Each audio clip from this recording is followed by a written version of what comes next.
සුබ දවසක් ඔයාලා හැමෝටම. ඔයාලා හැමෝම හොඳින් ඇති කියලා මම හිතනවා. අද අපි කතා කරමු නොසන්සුන් බව නැති කරලා සුවපත් හිතක් හදාගන්න හැටි. ලස්සනට ඉන්න වගේම සතුටින් ඉන්නත් අපි හැමෝම කැමතිනේ. හිතේ සතුට නැති වෙන කරුණු අතර එකක් තමයි මේ නොසන්සුන්කම. නොසන්සුන්කම නැති කරලා හිත උපේක්ෂාවට ගන්න විදිය ගැන අපි අද චුට්ටක් කතා කරමු. අපි ආසයිනේ අපි ආශ්‍රය කරන අය අතරින් ලස්සන, දක්ෂ, උත්සාහවන්ත කෙනෙක් වෙන්න. ඒත් මේ කියන දේවල් ඔයා ළඟ නෑ කියලා හිතනකොට හිත නොසන්සුන් වෙනව නේද? එතකොට හිතේ සතුටක් නැති වෙනවා. එහෙම වුණේ ඒ දේවල් අපි ළඟ නැති නිසාවෙන්, ඔයා ලස්සන නැති නිසාවෙන් නෙවෙයි. හිතපු ක්‍රමේ තමයි වැරැද්දක් තියෙන්නේ. ඒක නිසා සිත නොසන්සුන් වෙනවා. මේ විදියට හිතලා බලන්න.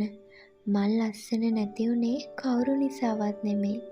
මමම විසින් පෙර භවයකදී සිදු වූ දෙයක් නිසා. මම එක්ක ගොඩක් තරහ ගන්න කෙනෙක් වෙලා ඉන්න ඇති. එහෙනම් මේ තරහ කියන දේ හොඳ දෙයක් නන් නෙමෙයි. මේ සිත පතුරවන්න ඕනේ. ලස්සන අය දිහා බලලා අවංකවම සතුටු වෙන්න ඕනේ. ඒ වගේම තමයි අපි කැමති නියම් පිරිසක් එක්ක ඉන්නකොට පිළිගැනීමක් තියෙනවා නම් මේ දේ නැති වුණාමත් හිත නොසන්සුන් වෙනවා. එහෙම වෙන්න එපා. ස්වාමීන් වහන්සේලා, වැඩිහිටියෝ, ගුරුවරු, දෙමාපියෝ ඒ යන අයට තමයි අප ගෞරව කරන්න ඕනේ. ඒ ගෞරවය කළ යුතු අයට නිසි ගෞරවය අපි දුන්නේ නැත්නම් අපිටත් ඒ ගෞරවය ලැබෙන්නේ නැහැ. ඒ කාරණාවෙදිත් අපේ සිත නොසන්සුන් වෙනවා. තව දෙයක් තමයි අපි මේ සමාජයේ ජීවත් වන විට අපට අබුත චෝදනා අහන්න ලැබෙනවා. අපි වැරදි කරලා නැහැ. ඒත් ගැරහුම් ලැබෙනවා. ඒ වෙලාවේදී දුක හිතෙනවා නේද? සිතින් මනසින් පවා වැටෙනවා. හිතින් විඳව හිත නොසන්සුන් බවට පත් කරනවා. ඒ නිසා මේ වගේ කාරණාවලදී නොසන්සුන් නොවි ඉන්න උත්සාහ කරන්න ඕනේ. නොසන්සුන් වූ හිත හදාගන්න අටලෝ දහම ගැනම හිතන්නකෝ. කාලෙකට ලාභ ලැබෙනවා, කාලෙකට අලාභ වෙනවා, කාලෙකට නින්දා, ඒ වගේම අපහසත් ලැබෙනවා.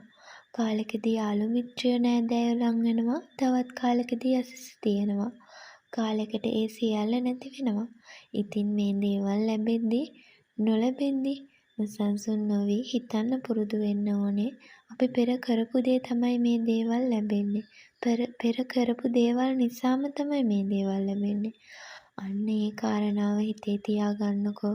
එතකොට අපිට අපේ සිත නොසන්සුන් නොවි රැක බලා ගන්න පුළුවන්. එහෙනම් ඔයාලා හැමෝටම බුදු සරණයි.